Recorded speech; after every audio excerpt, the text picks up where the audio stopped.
So, what happens when a message of faith isn't met with a real debate, but with, well, with distractions and diversions? How do you even respond to that? Today, we're diving into the Quran's playbook on the art of divine argument, exploring some incredible strategies for navigating the really tough landscape of disbelief. And we're going to kick things off with this really profound idea right here from the Quran. It completely reframes the entire situation. The rejection, the denial, it tells the prophet it's not actually personal.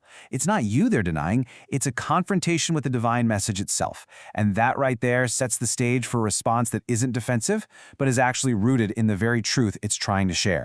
So how does this actually work in practice? Well, here's our roadmap. We're going to walk through 6 totally distinct approaches, from these really subtle tactics of distraction all the way to the ultimate choice between raw power and incredible mercy. Okay, first up, we're not talking about a loud argument or a big debate. We're looking at something much quieter, much more subtle. It's a strategy that tries to weaken a message, not by attacking it head-on, but by trying to buy off its most important messengers.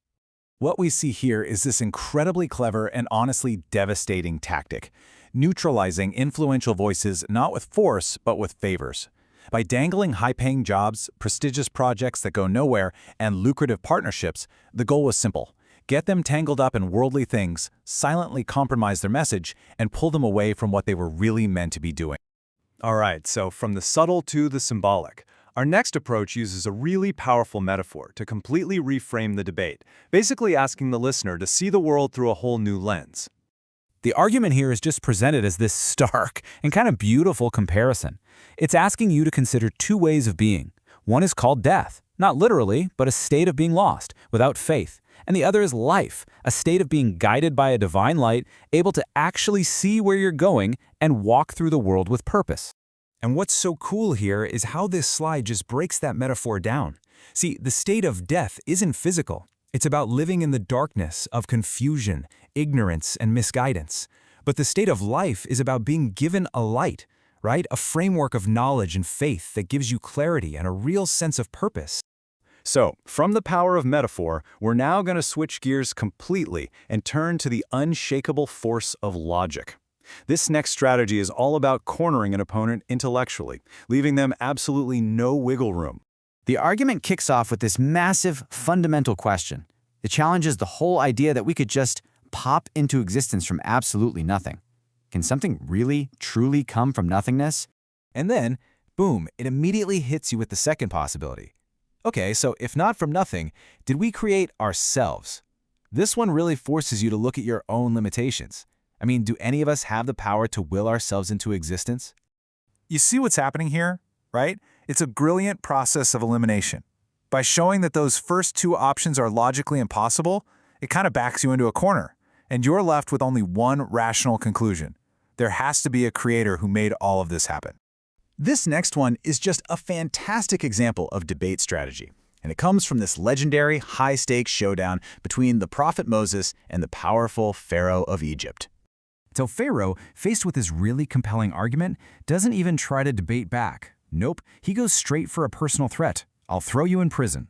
It's a classic diversion tactic, right? When you're losing the argument, just try to intimidate the other person. But check out Moses' response here. It's just brilliant. He doesn't even flinch. He doesn't engage with the threat at all. He just treats it like it's completely irrelevant and pivots right back to the core of his argument, the absolute power and sovereignty of the one true God. And this illustrates such a timeless and effective principle.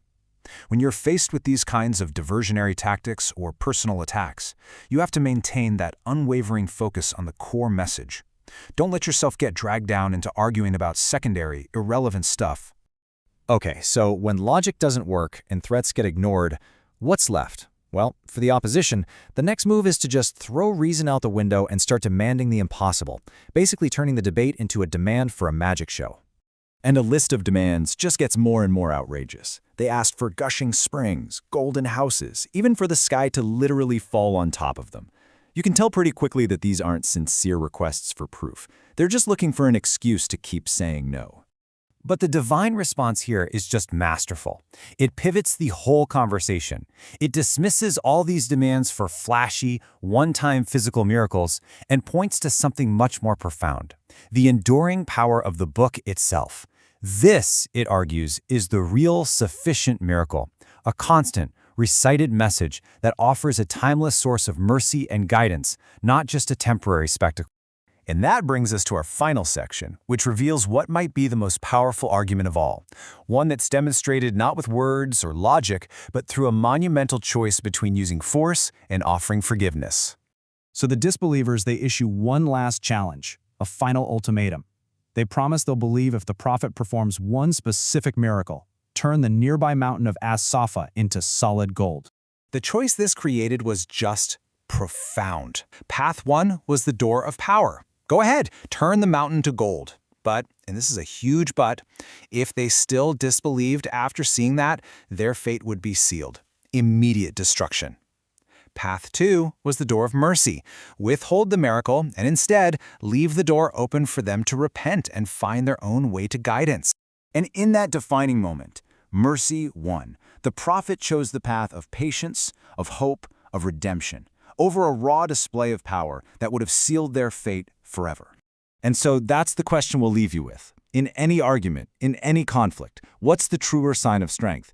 Is it the power to compel and control someone, or is it the grace to offer mercy and the possibility for change?